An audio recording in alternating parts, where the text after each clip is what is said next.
यह कहानी केवल मनोरंजन के लिए है। इसमें दिखाए गए किरदार, घटनाएं और जगहें पूरी तरह काल्पनिक हैं।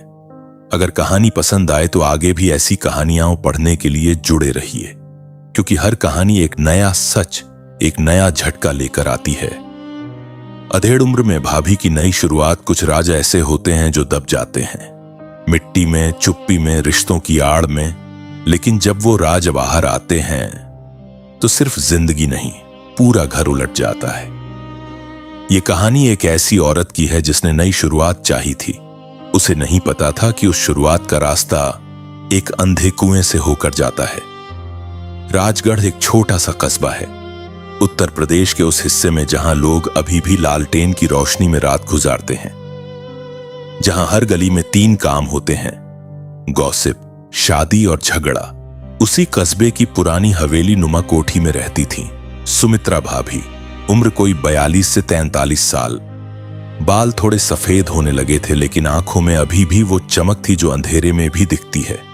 गेहुआ रंग, भारी भरकम डील डॉल नहीं, बस एक सलीकेदार ठहरी हुई औरत जो हर सुबह आंगन बुहारती, चाय बनाती और खिड़की के पास बैठकर बाहर देखती रहती। बाहर क्या देखती थी? शायद वो जिंदगी जो उनकी नहीं थी। पति थे रमेश भाई, ठेकेदारी करते थे। पैसा था, रुतबा था, लेकिन घर में मौजूदगी नहीं थी। महीने में 10 दिन घर, बाकी दिन बाहर। और जब घर आते तो या तो थके हुए या नशे में। सुमित्रा से बात बस इतनी: खाना लगाओ। बच्चे? एक बेटा था विक्रम, पढ़ाई के लिए लखनऊ गया था, वहीं रुक गया। तो सुमित्रा भाभी थी अकेली, उस बड़े घर में, उन बड़े कमरों में, उस बड़ी चुप्पी के साथ।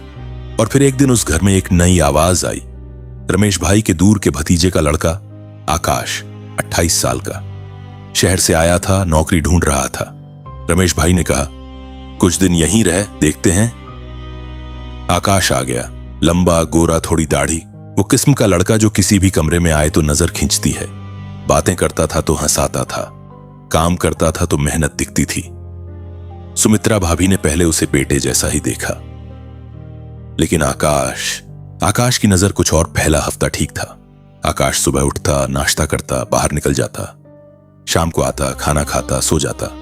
लेकिन दूसरे हफ्ते से चीजें बदलने लगीं। एक रात सुमित्रा रसोई में थी, देर हो गई थी, रमेश भाई बाहर थे। आकाश पानी लेने आया। भाभी, रात को अकेले डर नहीं लगता?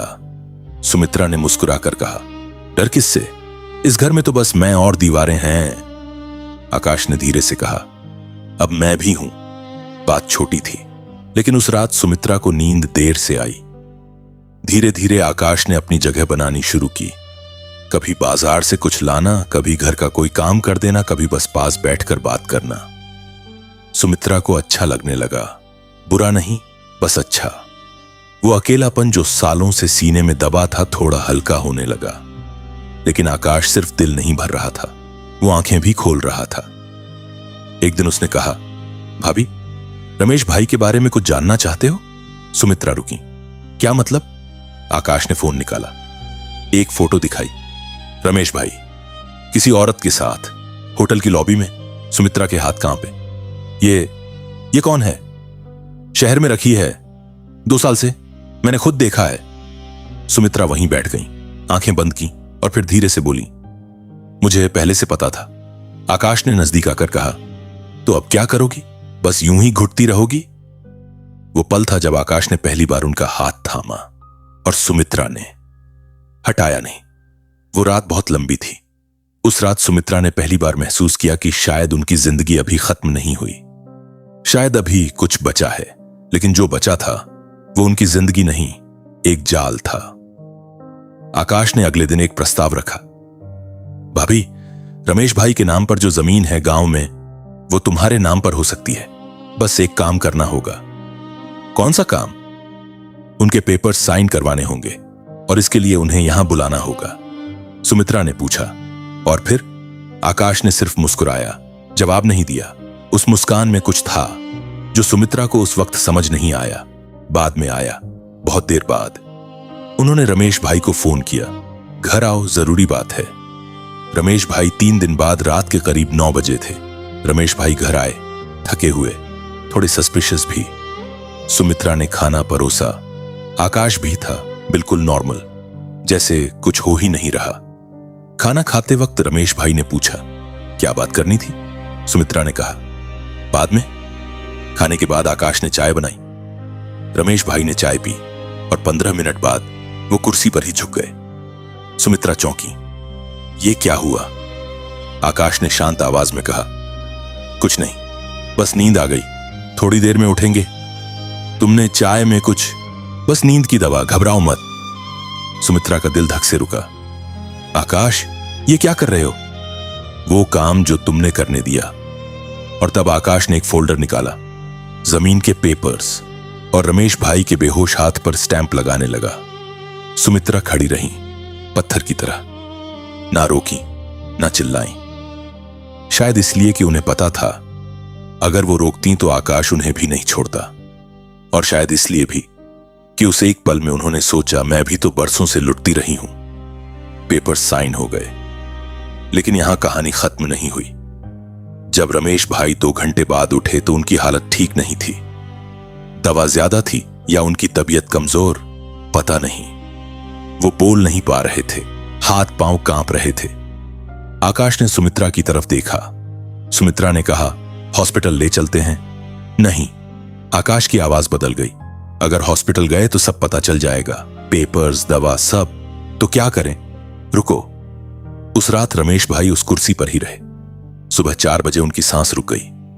सुमित्रा उस कमरे में बैठी रही, घंटों, रोई नहीं, बस देखती रही। आकाश ने कहा, हार्ट अटैक था, किसी को शक नहीं होगा, उनकी तबीयत पहले से खराब थी।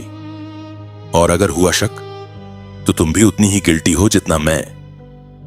वो एक वाक्य था, और उसी वाक्य में सुमित्रा को समझ आया वो जाल किसने बुना था। आकाश ने। उन्हीं के अगले 2 हफ्ते शांत रहे। रमेश भाई की मौत हार्ट अटैक में दर्ज हुई। कस्बे में अफसोस हुआ, फातिहा हुआ, लोग आए गए। आकाश अब घर में और कंफर्टेबल था। जमीन के पेपर्स उसके हाथ में थे, टेक्निकली सुमित्रा के नाम पर, लेकिन आकाश का कंट्रोल था। सुमित्रा ने एक दिन कहा, अब तुम जाओगे? आकाश हंसा, कहां जाऊंगा, अब तो यह घर मेरा भी है। वो हंसी सुनकर सुमित्रा के रोंगटे खड़े हो गए। उन्हें समझ आ गया, वो नई शुरुआत नहीं थी, वो एक नई कैद थी। लेकिन सुमित्रा टूटी हुई औरत नहीं थी, चुप रहने वाली थी, लेकिन मरी हुई नहीं। उन्होंने अगले 3 दिन आकाश को नॉर्मल रखा, बात की, खाना बनाया, हंसी। और चौथे दिन जब आकाश बाहर गया, सुमित्रा ने एक काम किया। उन्होंने एक पुराना नंबर डायल किया, विक्रम का, अपने बेटे का। बेटा घर आ, और आते वक्त एक काम कर, इस नंबर पर कॉल करना। उन्होंने एक नंबर दिया। वो नंबर था एक पत्रकार का, जो उस कस्बे की हर गंदगी को जानता था। आकाश उस दिन शाम को लौटा। घर पर विक्रम था, और विक्रम के साथ 2 लोग और थे जिनकी शक्लें देखकर आकाश का रंग उड़ गया। एक था सुपरिंटेंडेंट ऑफ पुलिस, दूसरा था वो पत्रकार। आकाश जी, एसपी ने कहा, कुछ सवाल हैं। आकाश ने सुमित्रा की तरफ देखा। उनकी आंखों में न डर था न पछतावा, बस एक भाव था, तुमने जाल बुना था, लेकिन मैं पुरानी मकड़ी हूं। पेपर्स फोरेंसिक में गए, दवा की जांच हुई, रमेश भाई का पोस्टमार्टम दोबारा हुआ, आकाश गिरफ्तार हुआ। लेकिन सुमित्रा, उन पर भी केस दर्ज हुआ, एक्सेसरी टू क्राइम। कोर्ट में वो बोली, मैं गिल्टी हूं, मैंने रोका नहीं, लेकिन मैंने ही वो हाथ भी बढ़ाया जिसने इसे पकड़वाया। अब फैसला आप करें। जज ने फैसला सुनाया। आकाश को 10 साल, सुमित्रा को 3 साल, सस्पेंडेड सेंटेंस, सामाजिक सेवा की शर्त पर। कस्बे में लोगों ने बहुत बातें की। कुछ ने कहा औरत ने खुद पति को मरवाया, कुछ ने कहा औरत ने ही उसे पकड़वाया। सुमित्रा ने किसी को जवाब नहीं दिया। वो उस पुरानी हवेली से निकली, एक छोटा सा कमरा लिया, एक एनजीओ में काम शुरू किया, उन औरतों के लिए जो अकेली थीं, जो अंदर से टूटी थीं। विक्रम एक बार मिलने आया, बोला कुछ नहीं, बस बैठा रहा। सुमित्रा ने कहा, माफ कर दे। विक्रम ने कहा, मां, तुमने जो किया वो गलत था, लेकिन तुमने जो किया उसके बाद वो सही था, बस यही याद रखूंगा। कहानी का आखिरी सीन। एक सुबह सुमित्रा उस एनजीओ की खिड़की पर खड़ी है। बाहर एक नई सुबह है। वो मुस्कुराती है, थकी हुई, टूटी हुई, लेकिन जिंदा। और मन में सोचती हैं, नई शुरुआत चाहिए थी, मिली भी। बस वो रास्ता उम्मीद से अलग था।